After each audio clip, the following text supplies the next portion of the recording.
Assalamualaikum warahmatullahi wabarakatuh. Salam sejahtera bagi kita semua, para pemirsa. Mudah-mudahan semua sehat walafiat. Baik, berikut akan dilanjutkan kajian kita, melanjutkan materi yang telah disampaikan, yaitu tentang termofisika. Dalam video sebelumnya telah dijelaskan terkait dengan muai benda. Nah, pada muai benda ini telah dibahas yaitu muai untuk benda padat, benda cair, kemudian muai gas. Dalam video berikut ini akan dijelaskan untuk melengkapi video sebelumnya, yaitu beberapa contoh soal dan penyelesaian terkait dengan muai benda. Soal yang pertama, kita akan lihat para pemirsa, pada suhu 15 derajat, panjang kawat adalah 70 meter. Jika koefisien muai panjang 0,00001 per derajat Celcius dan suhunya menjadi 70 derajat, berapakah A. panjang kawat, kemudian B. pertambahan panjang kawat. Jadi kalau diringkas soal di atas dapat dituliskan diketahui temperatur mula-mula T0 15 derajat Celcius, kemudian panjang mula-mula L0 sama dengan 70 meter, dan alfa koefisien muai panjang dari bahan itu 0,00001 per derajat Celcius. Kemudian dipanaskan sampai temperatur T1 70 derajat Celcius. Yang ditanyakan adalah panjang setelah dipanaskan L1 dan perubahan panjang delta L. Penyelesaian dari soal ini, para pemirsa, yang pertama atau bagian A, persamaannya adalah L1 sama dengan L0 plus 1 ditambah alfa T1 min T0. Nah, kalau kita masukkan nilai-nilainya, L0-nya 70, kemudian alfanya adalah 0,00001, selisih temperaturnya T1 min T0, 70 dikurangi 15. Kalau kita hitung, maka nilai L1 itu akan diperoleh sebesar 70,0385 meter. Nah, ini adalah panjang setelah dipanaskan. Nah, panjang mula-mula L0 adalah 70. Jadi pertanyaan bagian B, berapa perubahan panjangnya? Maka perubahan panjangnya adalah selisih panjang akhir dengan panjang mula-mula. Nah, jadi sama dengan 70,0385 dikurangi mula-mula 70. Jadi perubahan panjangnya adalah 0,0385 meter. Kita akan lanjut ke soal nomor 2, para pemirsa.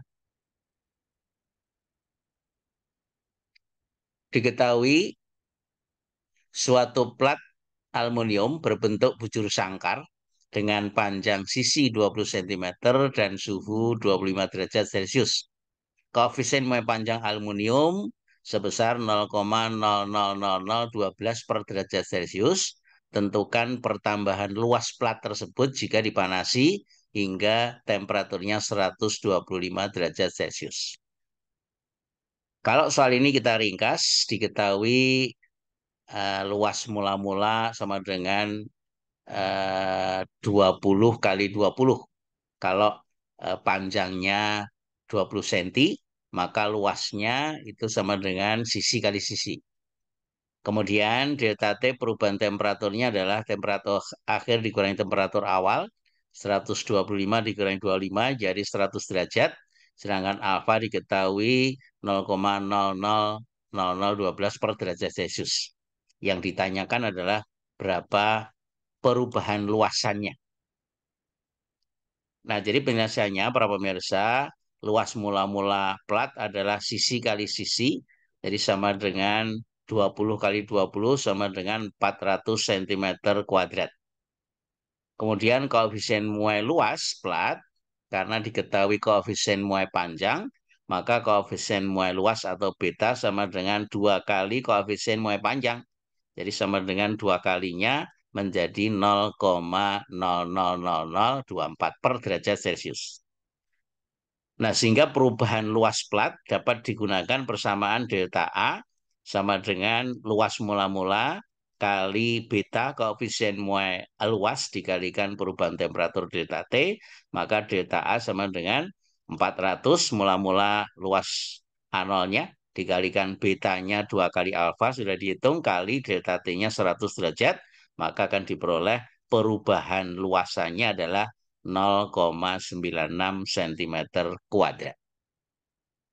Demikian para pemirsa penyelesaian soal untuk nomor 2. Kita akan lanjut ke soal nomor 3. Sebuah botol gelas dengan volume pada suhu 0 derajat Celcius tepat 1000 cm kubik diisi penuh dengan air raksa. Ketika botol dan air raksa dipanaskan hingga 100 derajat Celcius, air raksa tersebut meluap atau tumpah keluar sebanyak 15,2 cc atau cm kubik. Jika koefisien muai ruang air raksa sebesar 0,000182 per derajat Celcius, berapakah koefisien muai panjang botol gelas tersebut? Penyelesaian dari soal ini, para pemirsa, volume yang tumpah itu adalah selisih volume dari botol dengan isinya setelah dipanaskan. Nah, itu diketahui sebesar 15,2 cc atau 15,2 cm pangkat 3. Kemudian volume botol mula-mula dengan volume air raksanya sama, yaitu 1000 cm kubik. Nah, kita akan hitung satu persatu dari masing-masing zat. Yang pertama adalah air raksanya. Maka berlaku persamaan koefisien muai volume. VHG sama dengan V0 kali 1 plus gamma Hg kali delta T. Volume mula-mula 1000, kemudian gamma, maaf, diketahui untuk Hg ini, dikalikan delta T-nya 100. Kalau kita hitung, ini akan ketemu 1018,2 cm kubik persamaan 1. Kemudian yang kedua adalah kita hitung untuk botol gelasnya. Jadi persamaannya adalah V gelas sama dengan V0 kali 1 plus gamma gelas kali delta T. Kalau kita masukkan nilainya, volume gelasnya 1000 cc, kemudian gamma gelasnya akan kita cari, delta T-nya 100. Sehingga kalau kita kalikan ke dalam menjadi 1000 plus 10 pangkat 5 gamma gelas. Persamaan 2.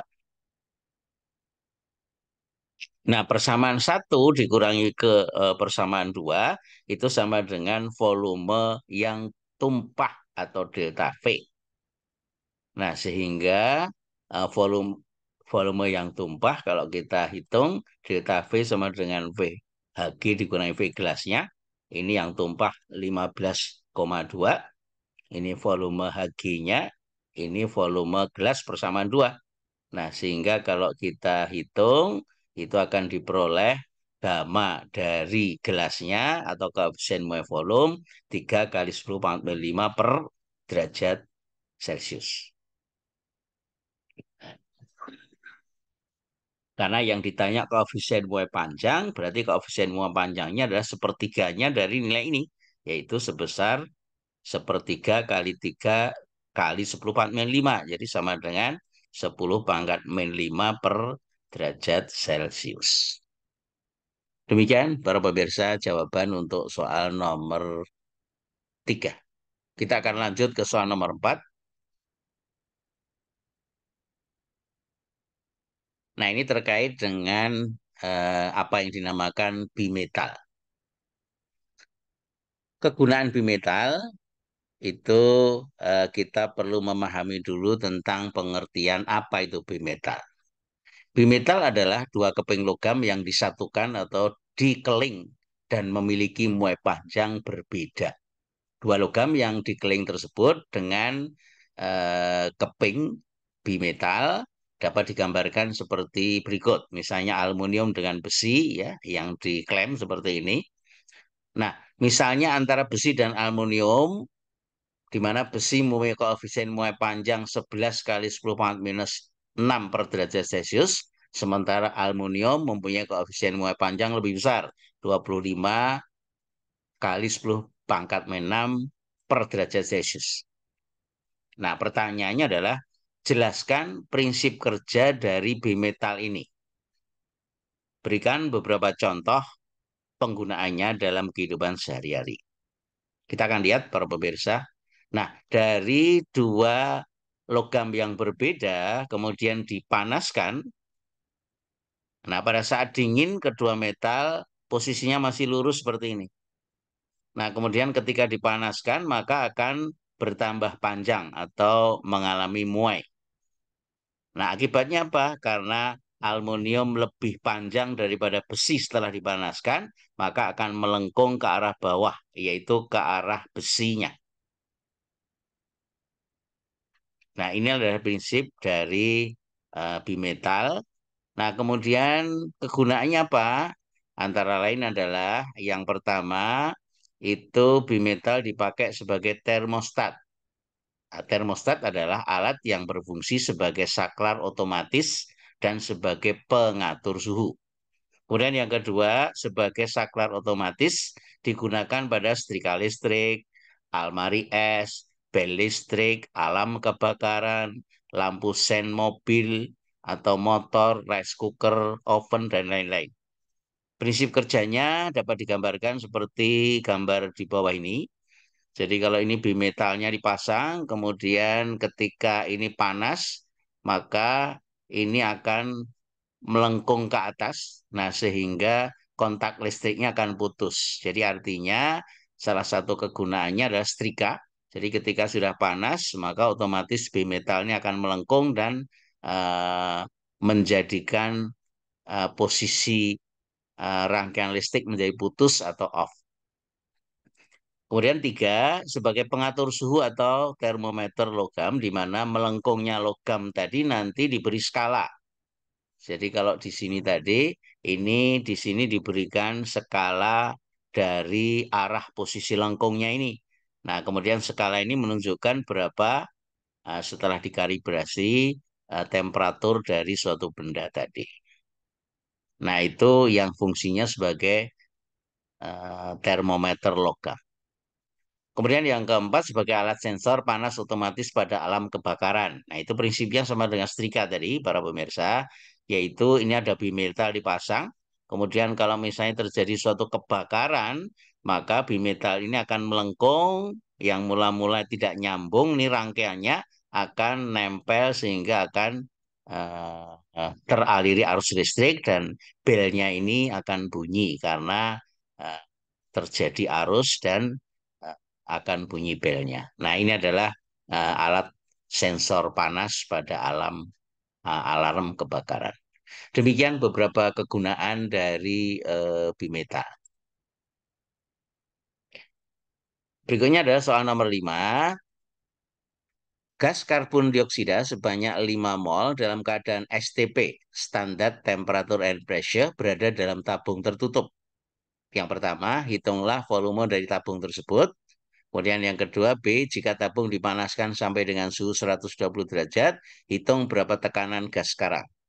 C, seandainya dari kondisi B, yaitu ketika dipanaskan, tabung bocor dengan tekanan udara luar 1 atmosfer, hitung massa gas yang masih berada di dalam tabung tersebut. Diketahui berat atom C12 dan berat atom O16. Jadi soal ini kalau kita ringkas diketahui jumlah molnya ada 5, N1-nya. Kemudian STP itu artinya standar temperature and pressure, berarti gas tersebut tekanannya 1 atmosfer, temperaturnya 0 derajat Celcius atau 273 Kelvin. Kemudian dipanaskan sampai dengan temperatur T2-nya 120 derajat, kita konversi dari Kelvin, ditambah 273 menjadi 393 Kelvin. Kemudian gasnya adalah gas karbon dioksida, itu rumus molekulnya CO2. Kemudian berat atom C-nya 12, O-nya 16, maka berat molekulnya C 12 kali 2 ditambah 16, jadi sama dengan 44 gram per mol. Nah, yang ditanyakan adalah berapa volumenya, kemudian B berapa tekanannya ketika dipanaskan, kemudian kalau bocor berapa massa gas yang masih tersisa di dalam tabung. Berikut adalah penyelesaiannya para pemirsa. Untuk yang pertama bagian A, Dari persamaan umum gas P1V1 sama dengan nRT1, maka volumenya menjadi N1 kali R kali T1 per P1. Jadi N-nya 5 mol diketahui, R-nya konstanta umum gas 0,082 liter atmosfer per mol Kelvin. Kemudian temperatur T1-nya 273 Kelvin karena pada STP. Kemudian tekanannya adalah 1 atmosfer. Nah, ini kalau kita hitung ketemunya 112 liter. Kemudian bagian B, setelah dipanaskan, itu dianggap prosesnya isokorik. Kenapa? Karena botolnya atau tabungnya dianggap tidak berubah volumenya atau isovolum atau isokorik. Nah, sehingga berlaku persamaan Gay-Lussac, P1 per T1 sama dengan P2 per T2. Nah, sehingga P2 bisa dihitung sama dengan P1 per T1 dikalikan dengan T2. Jadi kalau kita masukkan P1 P1 1 atmosfer, T1-nya 393 dalam Kelvin, kemudian temperatur mula-mulanya 273. Ini kalau kita hitung ketemunya 1,1 atmosfer. Nah, kemudian pertanyaan C-nya, setelah bocor berhenti, berapa yang masih tersisa di dalam? Nah, pada saat bocor berhenti, berarti tekanannya tinggal 1 atmosfer sama dengan tekanan udara luar. Volumenya adalah sama dengan volume tabung, karena gas itu selalu menempati ruang secara keseluruhan dalam ruang tertutup. Nah, kemudian dari persamaan umum gas, PV sama dengan nRT, P2 aksen kali V2 aksen sama dengan N2 kali RT 2 aksen, maka N2 setelah berhenti bocor sama dengan P2 aksen V2 aksen per RT2 aksen. Jadi kalau kita masukkan nilai-nilai yang sudah diketahui ini akan diperoleh N2 3,48 mol. Artinya apa? Jumlah gas yang masih tersisa di dalam tabung adalah 3,48 mol. Berapa massa? Berarti massanya sama dengan jumlah molnya dikalikan berat molekul, yaitu 348 mol kali 44 gram per mol. Berat molekulnya ketemunya 153 gram. Jadi ini adalah massa gas yang masih tersisa di dalam uh, tabung setelah berhenti bocor. Demikian penyelesaian soal nomor 5. Mudah-mudahan contoh-contoh soal ini bisa lebih menjelaskan dari teori yang sudah dibahas sebelumnya. Terima kasih atas perhatiannya. Assalamualaikum warahmatullahi wabarakatuh.